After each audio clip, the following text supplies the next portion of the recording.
Light from Lantern presents Knit a Spell. I'm Magical Maker Katie Rempe.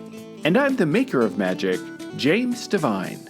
Join us as we stitch together the symbiotic relationship between crafting And the craft.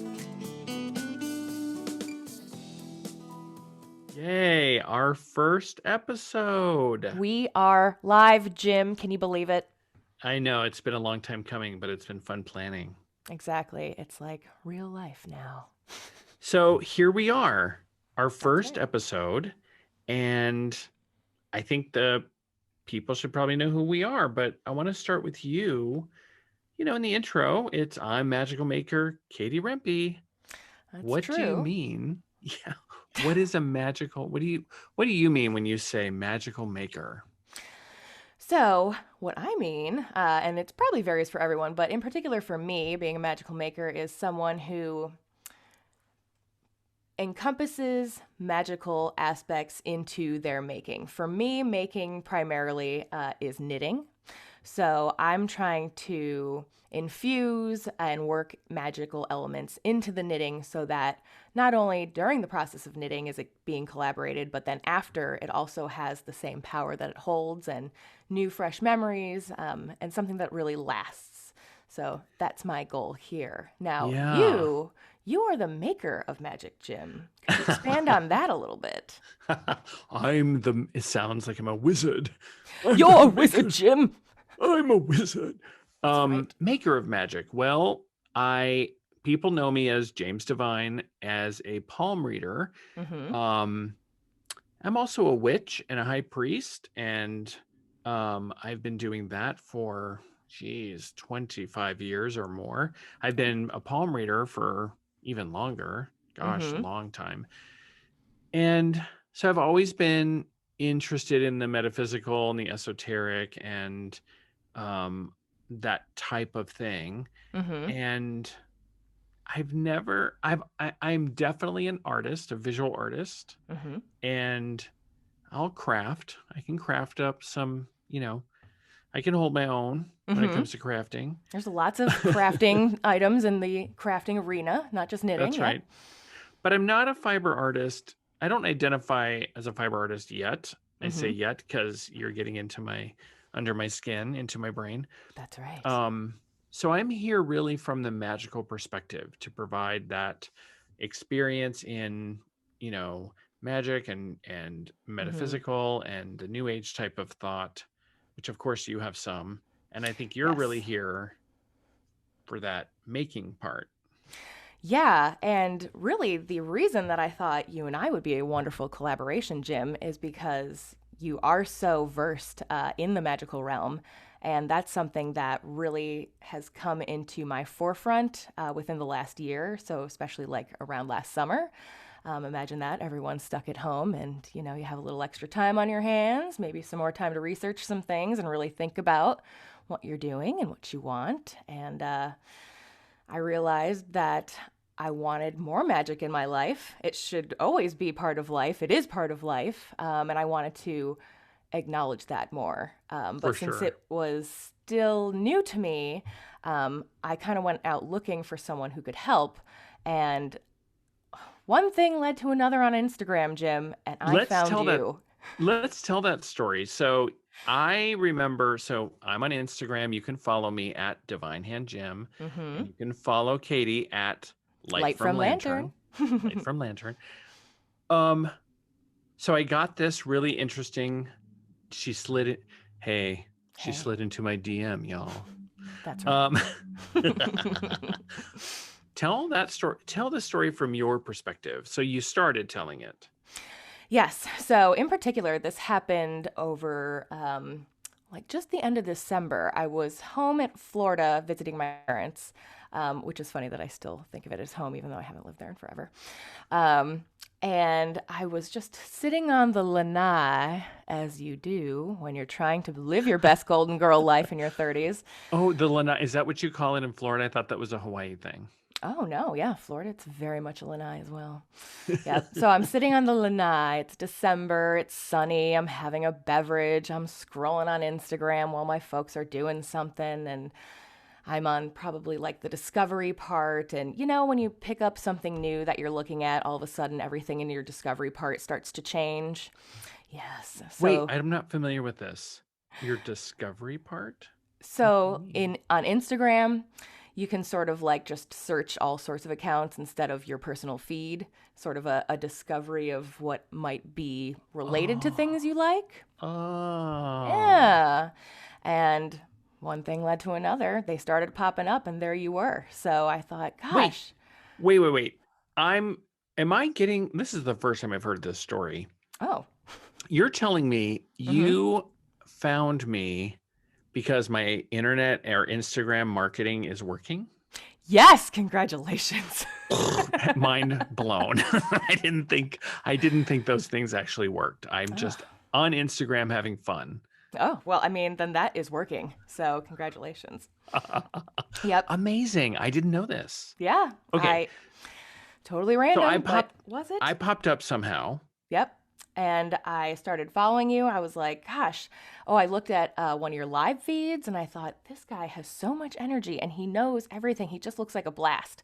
And in particular, you were discussing the palmistry aspect of your practice. And I thought, gosh, you know, knitters use their hands, of course, primarily to make all of these things. Wouldn't it be interesting to figure out some sort of collaboration between, you know, the information in your hands and knitters who use their hands to make the magic? So that's when I reached out, just barely even an idea, more of a thought. Hey, Jim, I knit, you know hands. Perhaps there's a collaboration aspect there. Yes, I remember this I direct can't message. imagine what you thought when you read this. You know, it's interesting. I have found that I often will trust my yeah, I don't know. I'll trust my intuition on things. Mm-hmm. And so something about your message seemed interesting.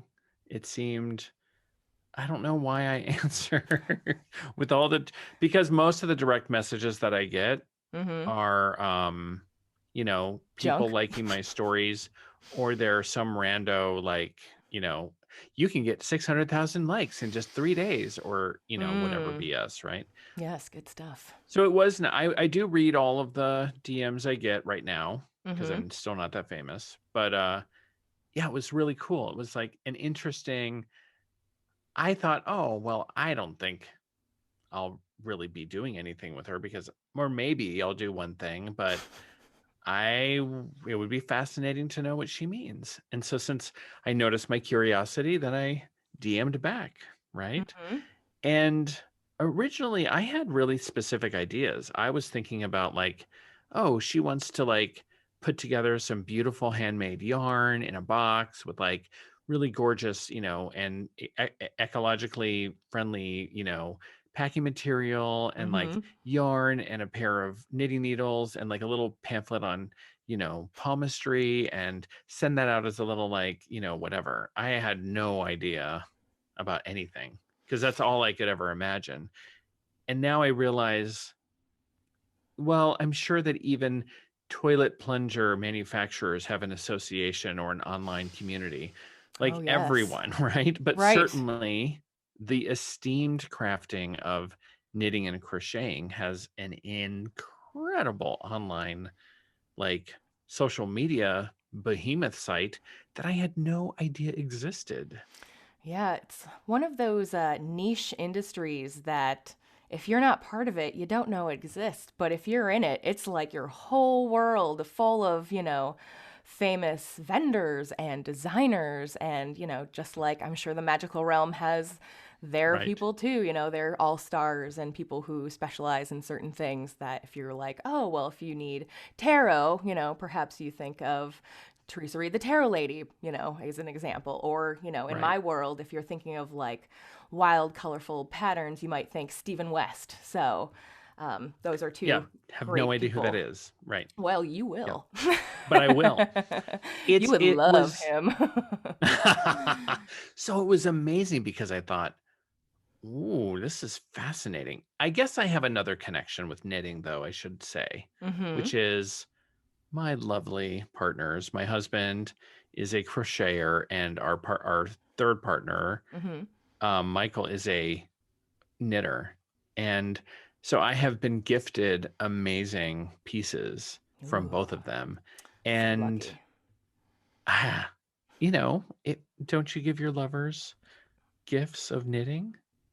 Oh, She's shaking her a head no. generous person might. I often have been labeled the selfish knitter. So even so recently called out from my dog for not making her anything since I've gotten her over a year. I haven't knit her one thing, and she You quite you salty about haven't knit your little freezing cold dog even so much as a it. oh my No, God, you're so I cute. know. I've had plans several times too, and I just haven't done it. So she's calling me out. Well, you are an accomplished knitter and especially patterns. And so that's Light from Lantern sells patterns. And it was amazing to discover that, right? So Yeah. I find myself completely captivated and fascinated. But I think what really got me, Katie, was our Hmm. conversations, Yeah. right? Right. Ultimately, I kind of thought, or initially, I thought, well, we'll pair together and maybe do like a class or a lecture, sort of studying certain things. And then as we would talk, we sort of set up like a weekly discussion. And each time we would talk, it was like our worlds collide and expand. And it just became obvious that these conversations were too good to keep to ourselves. We had to share them. And you said quite brilliantly, gosh, this would be great information for a podcast. And I thought, oh my God, I'm not doing a friggin' podcast. I don't know what to do about a podcast. And as my life goes, things that I say like that are typically the things I end up doing sooner than later. So here we Oh are. my gosh. That's how my life works. I am definitely never doing blah. Yep. 3 weeks later. Mm-hmm. Yep. Hmm. I'm never gonna find myself in Seattle. And literally later that year I moved here. So, There you go. that's the way the world works. Never say So never. funny. Well, so this show Mm. is really going to be about what? What are we really thinking about? The general, Mm-hmm. Well, what's you the and I elevator know. pitch for this show? So, hey there. I shouldn't have even used that term. Hey, are you interested in knitting or Okay, magic? stop. That's terrible. Why did I use that corporate? You can take the boy out of the corporate world, but I it takes a know. while for the corporate world to get out of the boy. Oh, that's Let's true. all ground and center and release our inner corporate mind. That's right. Yep. I It's still fresh in there. Ugh. know. The trauma. That's right. So, our podcast is mainly an extension on our conversations. So, things that are magical because you're making them. Why is this? So, exploring a lot of why things are connected and why they are magical because of that. And I think even how they could be, how we Mm, could infuse magic, metaphysics mm, into the work that we're doing, yes. right? In Yep. fact, we call witchcraft the craft. And so many times when, you know, our coven is meeting and we're doing something, we Mm, often are actually crafting something, right? right. We're building you know, a symbol or a sigil on paper. We are Mm, drawing a picture. We are tying knots in yarn, which is like called knot magic. And that's exactly what, you know, mm-hmm. knitting and crocheting is, right? So there's Absolutely. so many connections and there's so much history. Just the initial thought of this and then the investigation that followed with different magical practitioners that I know, I Yes. realized, and I think this is what we both shared and realized, Mm. there's no end to this. No. Even as you're talking and making that association with the coven, I'm thinking, oh, it's not so different from like the ladies and gentlemen and everyone who get together in a knitting circle, like a stitch and bitch. Yep. They may not be crafting magic like the craft specifically, but really they are, they're together. They're energizing each other. A lot of them are like their best friends. Maybe they don't have a lot of family outside of this for various reasons. So it's really powerful. And this podcast is in its way sort of becoming that. It's like a virtual in your ear, like stitch and bitch coven kind of thing, a I making coven. maybe we need a rename, a Oh my rebrand. goodness. I'm We glad haven't we're even we episode haven't one, even we rebrand the whole thing. This is your virtual Stitch and Bitch coven. That's I right. love it. I think it's amazing. Hey, Jim, let's talk about a palm reading for a sec. Oh yeah, my favorite topic. So I don't think a lot of people necessarily think of getting a palm reading, but my palm reading with you was awesome, and it actually helped with a lot of preconceived notions that I had of the craft before now. Oh, you had preconceived notions about palmistry? What were they? Yeah. So, I mean, I'm pretty literal. So I thought having a short lifeline might mean you have a short life. Right. And that a star on your palm is bad. Oh, that's interesting. Both of those are common. A short lifeline does not mean a short life. It actually means a life of connection with the divine and learning and creating type of life. And a star in your palm is a sign of spiritual gift. Those are two things that are dispelled right away. I know there's a lot of things on the palm that people think are good or bad, right? There's nothing inherently negative in your palm. You can use all the tools, all the markings. They are associated with your strengths, your personality, and things you can use in your life. Absolutely. I really love that modern take on palmistry, and it actually really resonated in my reading. I think everyone would enjoy a reading from you. And dear listener, if you too would like a fantastic experience that offers insight, direction, and clarity, I highly suggest booking a session with my dear friend James Devine, and you can find more information at thedivinedhand.com. Hey there, would you like to try one of my knitting patterns for free? You can. All you have to do is sign up for the Light from Lantern newsletter by visiting lightfromlantern.com. You'll also receive exclusive updates, promotions, and discount codes that are available only for subscribers. Sign up today and never miss a stitch.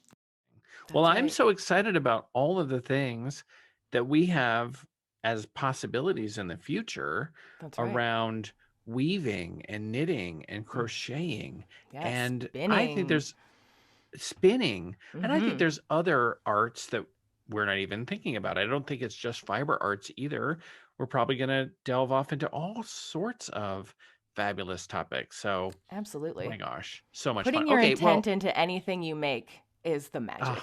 Intentional making. Yep. And in this case, it's beyond intentional. I think we're going to be specifically around magical making.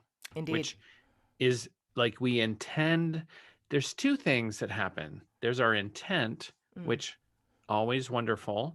And then there's our impact. And so when we look at both of those, we can say magic is the art and practice of influencing our impact with our intent, our will, our imagination. Yes. And there's no better way than to declare, I shall make a little sweater for my dog, and actually making it come to fruition.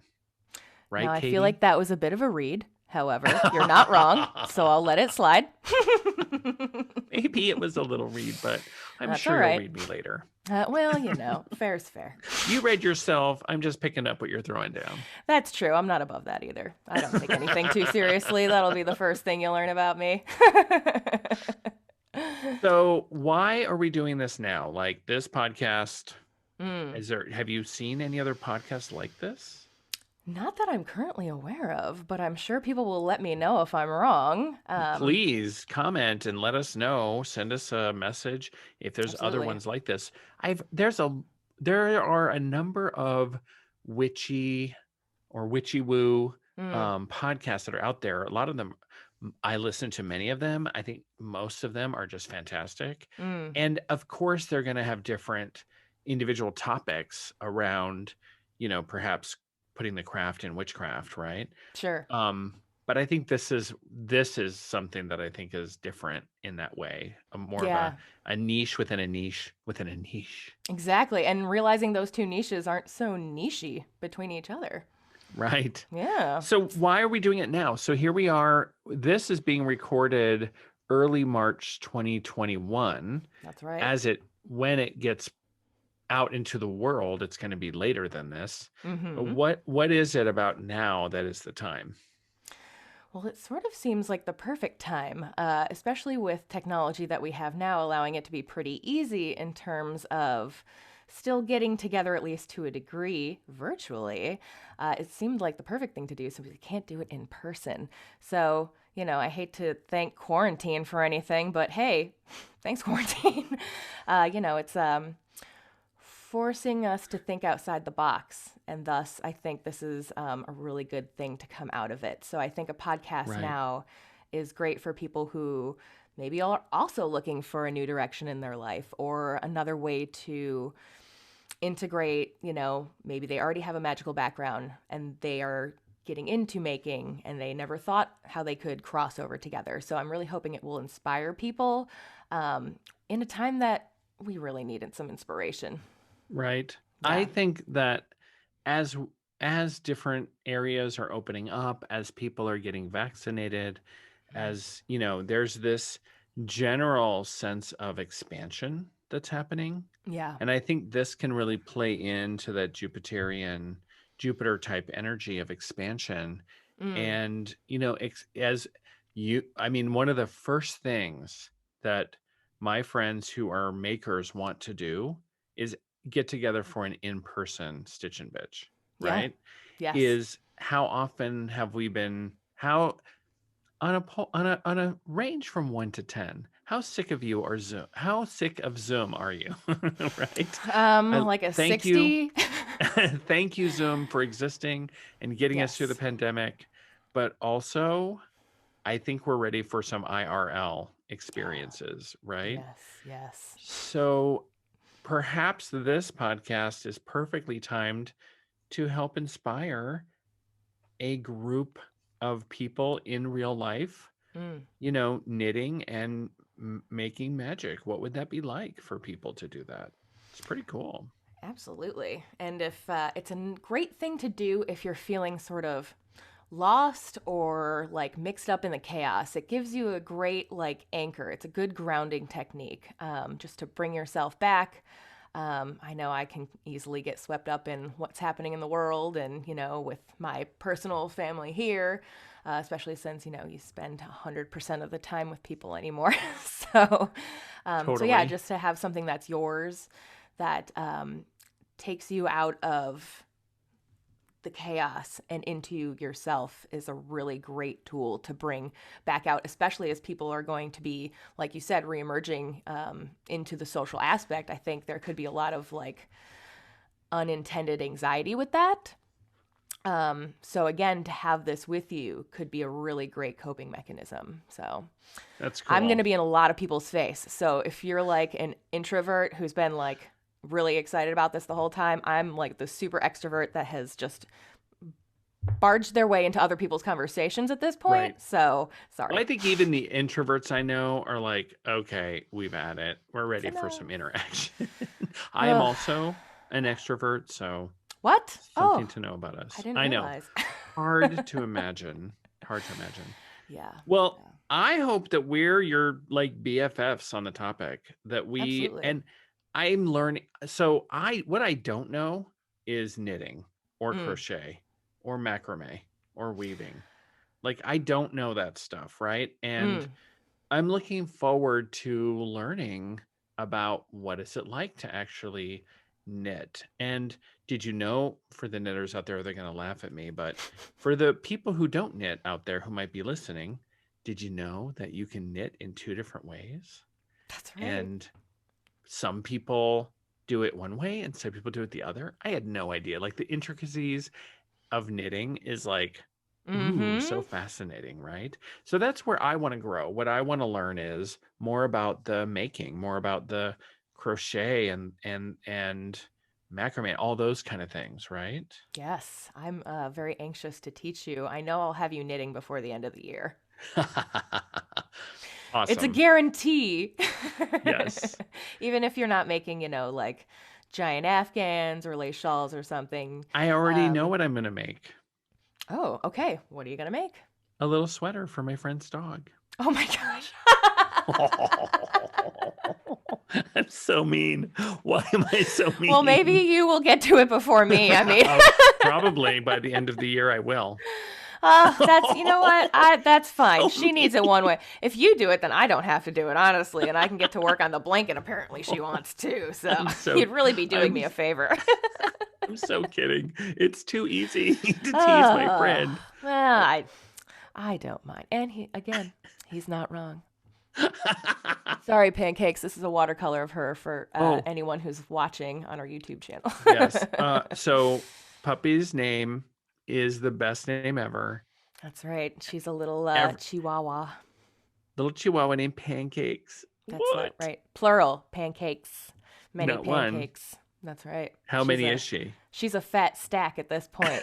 She's 10 pancakes and each pancake is a pound. And how much syrup? Oh my gosh. All Did they the leave that syrup. off? Oh, No, okay, good. she loves syrup. Oh, she's She so is cute. syrup. She's sweet. So, Awesome. mhm. And so what is it that you want to expand into, Katie? What's your area? Well, so currently, I went to school for fashion design. And while I was there, I sort of realized knitwear was even a thing that you could do. So I learned a little bit of it there, but I didn't really expand until after I got, at least in the hand knitting realm. However, college was also the time where I got into my magical element, which is tarot. The first semester I was there, I met this girl like at a fire drill at one point, and she and I became fast friends. And I was having a real hard time dealing with being so far away from everyone I knew alone. And she said, what would be like a great therapy tool for you? Tarot. So she left one weekend, came back, and had my first deck of cards with her. And honestly, I didn't even like realize tarot was for divination necessarily. I thought it was more for like personal problem solving, which I mean it is. It's still how I use it a lot now. But yeah, that's basically how I got into the magical realm for real, was because of this one random stranger who showed up one semester, was there maybe 3 weeks, and then one day in the middle of the night, she was like, that's right, one day in the middle of the night. I know what I said. She was like, all right, I got to go back home. And she packed up and left, and I never saw her again. So it was Wow, but a you still little have mystical in itself. you still have that tarot deck. I do. I'll never get rid of it. Wow. Yeah. That's So. I've never heard that story. Yeah. So there you That's go. Now you cool. know. And it was never anything I really did for other people until recently. And so that's really what I'm looking forward to most, is sort of building my confidence in sharing my gift with others. I feel like last year I came out as a tarot reader, which is kind of funny.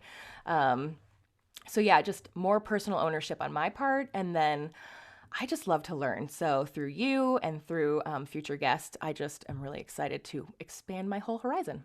Yeah. Oh my Yeah. God, that's so cool. Well, gosh.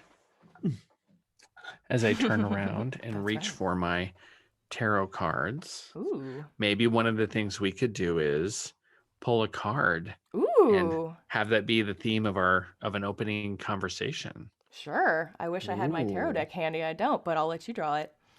Is If that the you world? if you Ooh. had to knit the world, Oh my gosh. Ooh. All right. It seems like it should be like a giant circular blanket. Something you could wrap yourself in.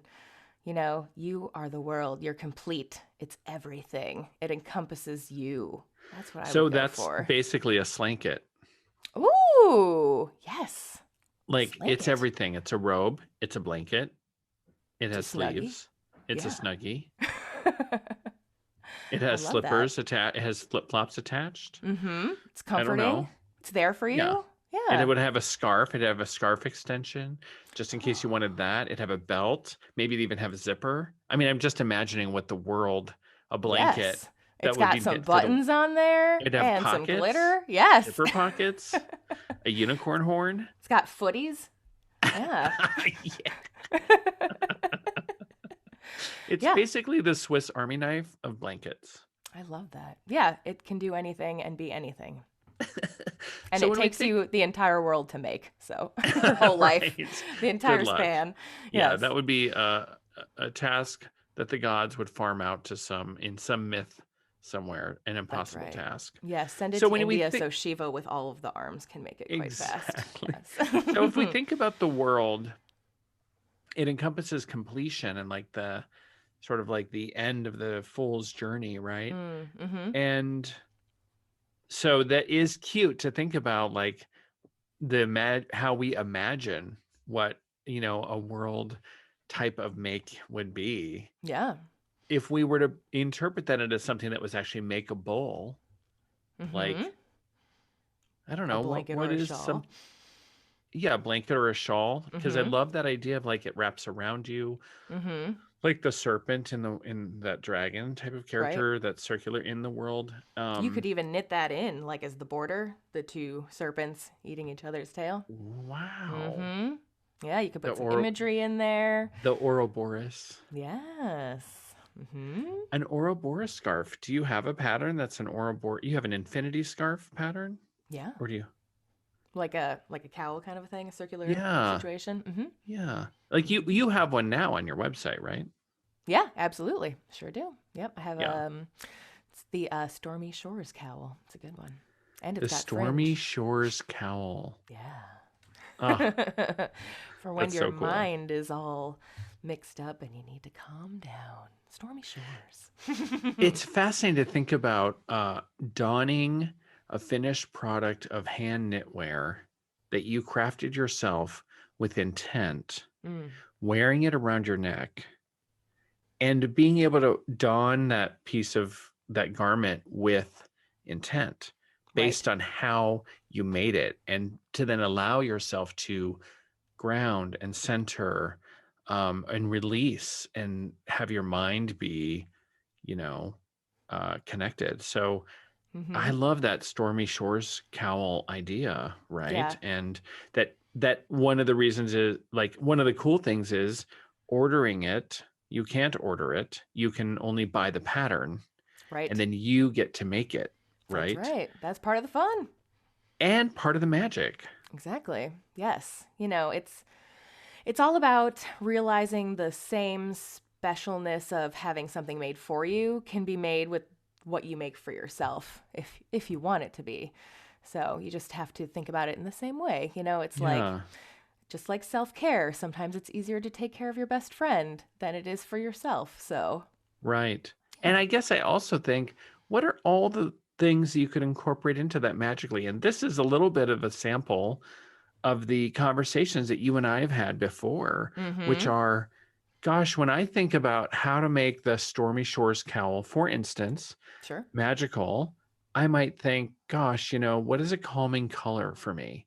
Do I want this to be an ocean green, or do I want Mhm. it to be like a clear sky blue to symbolize the clearing of my brain or my Mhm. mind? Tranquility. Yes. Tranquility, right? Do I want it to be perhaps an orange, because orange is so often associated with opening the roads and clearing Mm. the path forward, Oh, right? And so that interesting. could be an interesting color choice. So we could incorporate color magic or Mhm. color correspondences into, the color we would use for that piece, right? Absolutely. Yep. And then I guess I also think that there must be numbers involved, Yes. because Numerology. Yes. you would have to tell me how many times I need to knit a certain way, Yep. and how to make it must have numbers. So finding Absolutely. and reducing those numbers down, and perhaps adjusting it based on you know a number that is significant for me, right? Absolutely. Yes. Lots of little ways that you can sort of work it in where you may not have even thought of. Or Right. like just the shape of the piece in general, or certain intent you might put in, like the Stormy Shores cowl has 3 different cables in there. So they're sort of like symbolizing waves crashing over each other, while the places in between are more like restful, like between the waves. So, just not only like with specifics like numbers and colors, but even just like the overall aesthetic as well. So it's all part of the bigger picture. I love this. This is very cool. Yeah. But I imagine it's, I was just thinking actually how writing a pattern is like, I imagine writing a spell in a lot of ways, right? Yeah, so tell me more about that. So you test them out. You have an idea in your head. What's your creative process like when you're creating a pattern? So typically, if it's something I have time to do and I'm developing for myself, I'll usually have an idea in my head. It'll be like, okay, I want this certain intent to be here. Or, for example, I'm working on a project now that is a combination of the cards, the sun and the moon in tarot. So I have 2 different yarns that I'm working with, 2 different color stories. So like the sun shawl is going to be all, like gold with a little blue, whereas the moon version will be in a totally different gauge of yarn, making it a different size with the inverse colors. So it's sort of, like the yin and yang of them as well. It's really my goal here. So, So then you test out little swatches and then you try to knit an entire one and you're documenting how yes. many like times you have to increase or where how many stitches you need to do and all those sort of things, right? Right. Yep. So once the idea is a little bit more solidified, sometimes I'll do some sketches. Usually I do the swatch next. That gives you like basically all the information you need to even make a pattern. So how many stitches you would need to make it a certain size, or how the blocking method might affect the fiber, or maybe you want to block it with a certain like essential oil or something that might, add like a ritualistic aspect or a blessing aspect to it. You'll want to know how it's going to react with the dye and the fibers that you're putting on it. So Oh my it's a gosh, so really, cool. it's kind of involved, but the effort in doing it pays off in spades. So yeah, it's like that becomes your roadmap to the whole shawl. And then from there, you can say, okay, well, I want it to be this big, so I'll need it to be this many stitches, which will require this much yarn. And it's a big math project from there. Wow, amazing. And then you knit Amazing. it. And then you knit it. Yeah, and sometimes it works out and sometimes it doesn't. And that's just the way it is. You But learn and you move on. once you get something that works, then Mm, you publish it on yes, lightfromlantern.com, your website, and then that's people correct. can buy a pattern. That's right. It's available at lightfromlantern.com and also ravelry.com, which many Oh yeah, knitters and crocheters Ravelry. will know. Yep, that's like our marketplace and little social network. Um, That's fascinating. It's so much like writing a spell. When we write a spell, or actually like a ritual, is mm, what we're doing. yeah, Really thinking about, there's also some similarities, right? Which is, what's the intent of this ritual? right. What do I want people to walk? How do I want people to be transformed? You know, after as a function of participating, Mm, how would I have them get there? What is the theme or the experience going to be like? And then there's a math problem. If I've got 30 people in a ritual mm-hmm. and each thing they're going to do takes 3 minutes, Yeah, that's an hour and a half. So that will not work. right. Right. So we really get to think about the math of like, how do we get 30 people engaged in a ritual and an experience that carries and has a narrative arc and finishes with something that is transformational. So it's similar in so Very many similar. ways. I love it. Yeah. Well, and Well, so we have an intention for this exactly. podcast, right? And one of the things that I asked you early on was, how will listeners be different? How will our listeners be better as a result of listening to us, right? Yeah. I think one of the things is they will be entertained, because come on. I mean, duh. Right. But other than that, I mean, I really hope people will just be more mindful.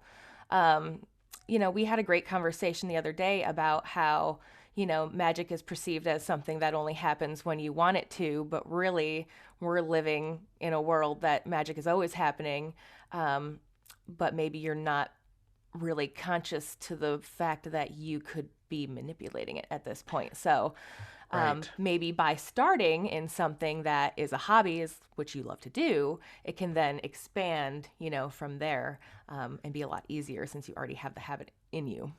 Right. Right. Mm-hmm. How do we, even our everyday activities can be Yes. magical activities, right? Right. As I'm, you know, selecting apples at the grocery store, or as Yep. I'm, browsing my Amazon, whatever. Yep. Unloading I the dishwasher. That's what I was uh, doing this morning. unloading it as I'm going for my walk, right? Yep. And certainly as we're making, especially I think as we're doing something creative, Right. what would it be like to layer that intent and that sort of, magical aspect on top of it? And I think that's a great thing. Yeah. I'm surprised that there would ever be people that wouldn't do that. Me too. I guess we'll find out. I guess if people are listening to this podcast, if They're you're probably on listening to board. this podcast, you probably do that.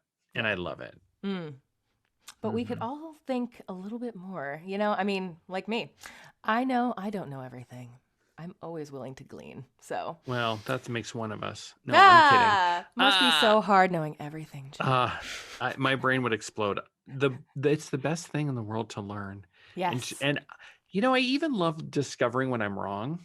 Mm-hmm. That's like awesome because I don't know why I'm such a weirdo, but I just love that. I'm like, "Oh my gosh, I get to learn something new." Yes. Well, it's just like knitting. When you mess up your knitting, it's a great opportunity to learn how to fix it. And it's not really a waste of time, it's an investment in learning how to fix In things. learning. All Yes. right. Well, I guess I better get on somewhere and order some needles That's right. Well, I think I and may some really know a person who could help you out. and some This really guy. fabulous yarn. Yeah. That makes a big difference. Good tools, as I think you know, really helps. Yeah. Yeah. Oh my Yes. gosh, this is so much fun. I'm excited for what we're embarking on. Me too. I can't wait for everyone to join us on our journey ahead. That brings us to the end of our episode. Now it's up to you to share this podcast with your friends. You could be the person who knew about us before we were cool. Just point them to knitaspell.com to learn more.